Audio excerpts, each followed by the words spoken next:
نفس سے آپ کو ایک بات کہے گا، آپ اس کو کہیں گے کہ نہیں، تو آپ کے دل پہ ایک سفید داغ، نورانی داغ لگ جائے گا۔ جو آپ اس کا کہنا مانتے رہیں، یعنی اللہ کا، رسول کا، اور جو بھی آپ کو ہدایت دینے والا ہے، تو جو آپ اس کے کہنے کے مطابق، اس کے عمل کے مطابق اپنی زندگی سنوارتے رہیں، تو آپ کا دل نورانی ہوتا چلا جائے گا، یہاں تک کہ مکمل آپ روشنی میں آ جائیں گے۔ اعوذ باللہ من الشیطان الرجیم، بسم اللہ الرحمن الرحیم۔ اللہم صلی علی سیدنا محمد معدن الجود والکرم وآلہ وسلم۔ سامعین و ناظرین اکرام، السلام علیکم ورحمۃ اللہ وبرکاتہ۔ آج کا ہمارا موضوع یہ ہے کہ جنت میں کون جائے گا؟ جنت میں وہ جائے گا جس کی باطن کی آنکھیں کھل جائیں، اور وہ شخص جنت میں نہیں جا سکتا جس کی آنکھیں باطن سے اندھی ہوں، بند ہوں۔ آج کا انسان باطن کو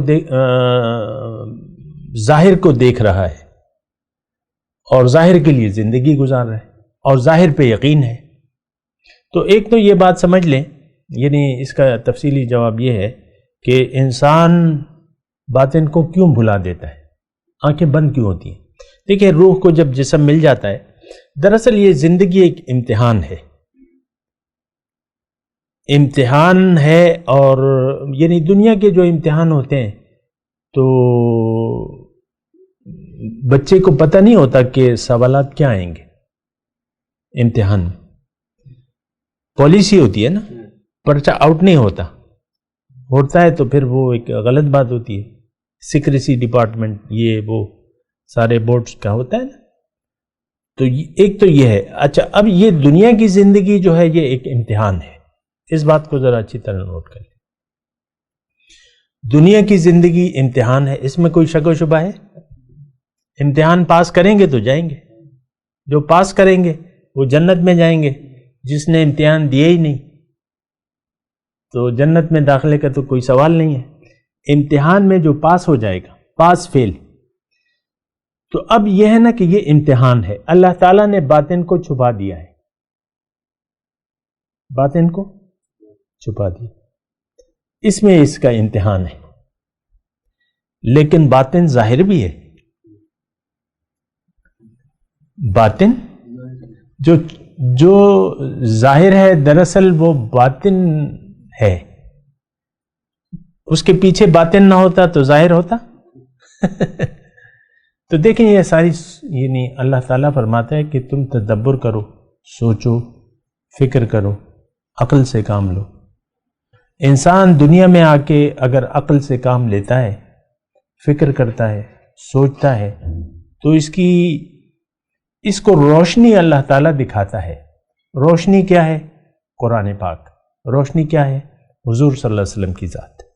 قد جاءکم من اللہ نور و کتاب مبین۔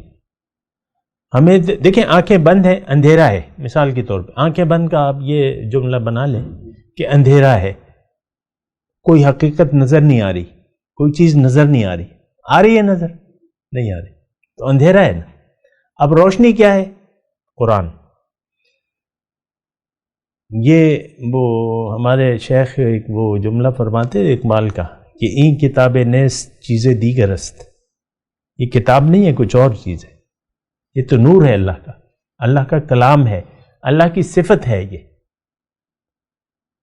قرآن پاک کے بارے میں یعنی ہم تو سوچتے بھی نہیں ہیں، نہ اتنا معلومات کرتے ہیں۔ یہ صفت الہی ہے، اور یہ صفت کلام الہی تو اللہ کی صفت ہے۔ اس کا مطلب یہ ہے کہ جب سے اللہ ہے یہ کلام موجود ہے۔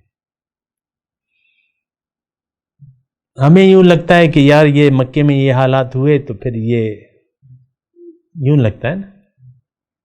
اب یہ تو دیکھیں نا، یہ کلام صفت ہے اللہ کی۔ ایک زمانے میں اس پہ بڑا اختلاف بھی گزرا ہے ہماری امت میں، ہارون الرشید کے زمانے میں، کہ یہ مخلوق ہے، قرآن مخلوق ہے، بنایا گیا ہے، کہ نہیں یہ تو بادشاہ وغیرہ جو تھے ان کے ہمراہ کچھ علماء بھی تھے، وہ کہتے تھے یہ مخلوق ہے، تو قرآن کو مخلوق کہنا کفر ہے، یہ مخلوق نہیں ہے، بنایا نہیں گیا، یہ صفت الہی ہے۔ بہرحال میں آپ کو یہ کہہ رہا ہوں کہ یہ آنکھیں جو بند کا مسئلہ ہے، انسان اندھا پیدا ہوتا ہے، تاریکی میں ہوتا ہے، اب اس کو روشنی چاہیے، تو قد جاءکم من اللہ نور و کتاب مبین، روشنی قرآن ہے، قرآن والا ہے۔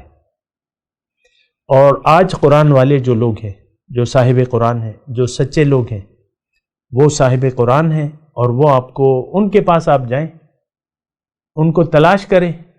یا ایھا الذین آمنوا اتقوا اللہ وکونوا مع الصادقین،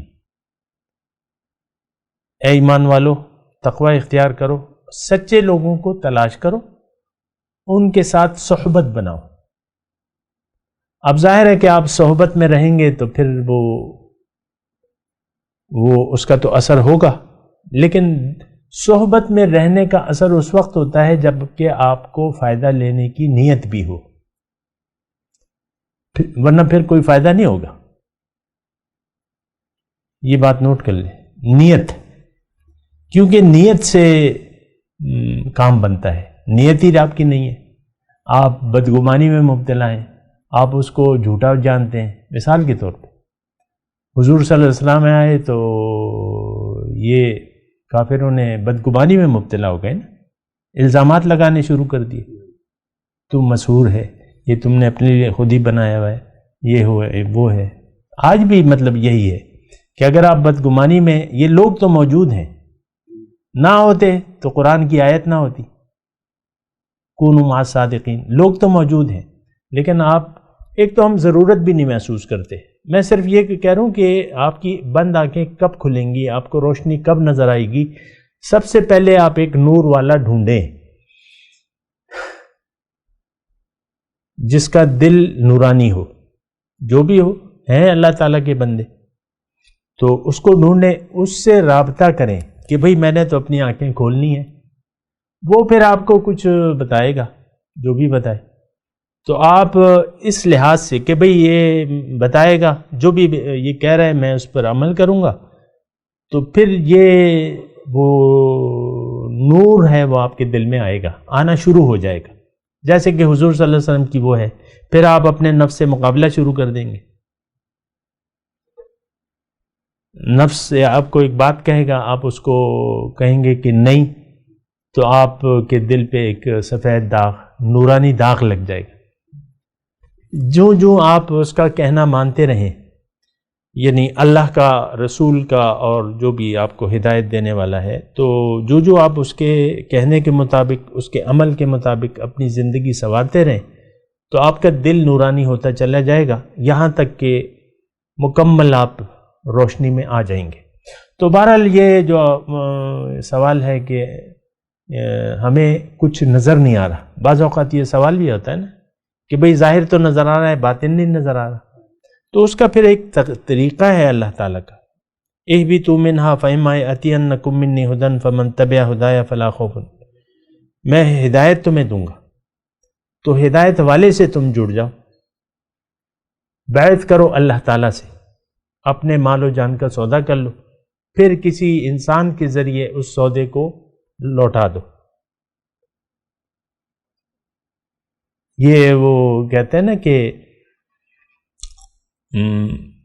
ایک مثال بھی ہے کہ مرید شیخ کے ہاتھوں میں ایسا ہونا چاہیے جیسا کہ مردہ غاسل کے ہاتھ میں۔ یہ سنا ہے کبھی؟ یعنی اختیار اپنا آپ چھوڑ دیں، اور اسی میں آپ کی کامیابی ہے۔ اختیار چھوڑ دیں اپنا، اللہ کی مرضی کو لے لیں، اور وہ ایک منتخب انسان سے آپ ایک طریقہ کار کے مطابق رابطہ رکھیں، تو ایک تو وہ کنیکشن جو ہے، کنیکشن کی بھی بات ہوتی ہے نا، کنیکشن پہلے لگانا ضروری ہے، پھر جو ہے آپ اس کے جتنا بھی مضبوط کنیکشن ہوگا اتنا ہی فائدہ ہوگا۔ تو ایک دن ایسا ہوگا کہ فَكَشَفْنَا عَنْكَ غِطَاءَكَ فَبَصَرُكَ الْيَوْمَ حَدِيدٌ، کہ پھر آپ کی آنکھوں سے پردے ہٹ جائیں گے، پھر تمہاری نظر تیز ہو جائے گی، پھر آپ کیا کہیں گے؟ کیا شان احمدی کا چمن میں ظہور ہے، پھر آپ کو نور نظر آئے گا۔ تو یہ پھر کیفیت ہوگی۔ کہ ہر چیز میں آپ کو حق نظر آئے گا. آپ کبھی سبزی کی دکان پہ کھڑے ہو جائیں تو عام لوگ تو بس وہ توری بھنڈی کو دیکھتے رہتے ہیں، کچھ لوگ اس کے بنانے والے کو دیکھتے ہیں. کچھ لوگ بھنڈی توری کو دیکھتے ہیں اور کچھ لوگ اس کے بنانے والے کو. پھلوں کی دکان پہ چلے جائیں، کچھ لوگ پھلوں کو دیکھتے ہیں، کچھ لوگ اس کے بنانے والوں کو. خربوزے میں مٹی ہوتی ہے اندر، لیکن بنتا مٹی سے. خربوزہ آج کل آئے ہوئے ہیں نا. آم میں مٹی ہوتی ہے اندر، بنتا مٹی سے. تربوز میں مٹی ہوتی ہے، بنتا مٹی سے. کس نے بنایا؟ بس روشنی آ گئی.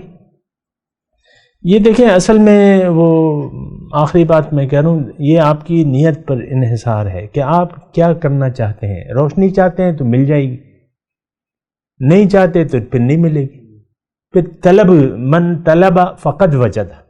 پھر ایک حدیث بہت پیاری ہے، حضور صلی اللہ علیہ وسلم فرماتے ہیں ایک صحابی کو، احفظ اللہ یحفظک، اللہ کی حفاظت کرو، یعنی اس کے اوامر اور نواہی کی، وہ تمہاری حفاظت کرے گا.